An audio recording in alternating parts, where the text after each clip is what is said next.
இப்போ ஹோண்டா வந்து என்ன ப்ராடக்ட் நம்ம ஜென்ரேட்டருக்கு ஹோண்டா ஜென்ரேட்டருக்கு வந்து ஹோண்டா என்ன எந்த நாட்டு தயாரிப்பு சொல்லுங்க.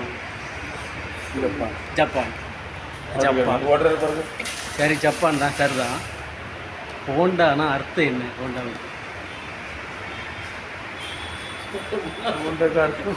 ஹோண்டா ஹோண்டாவுக்கு அர்த்தம் என்ன நீங்கள் சொல்லுவாங்க. ஹோண்டாவுக்கு அர்த்தம் ஹோண்டா. இது அவங்கள்ட்ட கேப் பண்ணுவோம் கம்பெனி வேலை.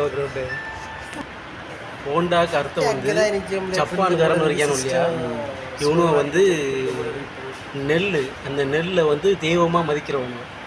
அதனால அந்த நெல்லுக்குள்ள பேரை தான் ஹோண்டான்னு வச்சிருக்காங்க. முதன்மை நிலை நெல் வயல் அப்படிங்கிற பேரை தான் ஹோண்டா. அதே மாதிரி தான் இந்த டொயோட்டான்னு வச்சிருக்கானு, அதுவும் செழுமை நிலை நெல் வயல், அதுக்கு பேர். அப்படியே அந்த அளவுக்கு ஒரு நெல்லை அந்த அளவுக்கு தெய்வமாக மதிக்கணும். அதே மாதிரி அந்த ஜப்பானில் உள்ள முக்கியமான ஒரு இடத்துக்கும் அந்த வயல் பேரை தான் வச்சுருக்காங்க. ஏன்னா மக்களை பிடிச்சிருந்தா லைக் பண்ணுங்கள், பிடிக்கலாட்டி ஷேர் பண்ணுங்கள். ஏன்னா நிறைய பேர் பிடிக்காதவங்க தான் இருக்காங்க, அதனால் பிடிக்காதவங்களாம் ஷேர் பண்ணுங்கள். அடுத்த இதுக்கு கமெண்ட் சப்ஸ்கிரைப் பண்ணுங்கள் அடுத்த வீடியோவுக்கு.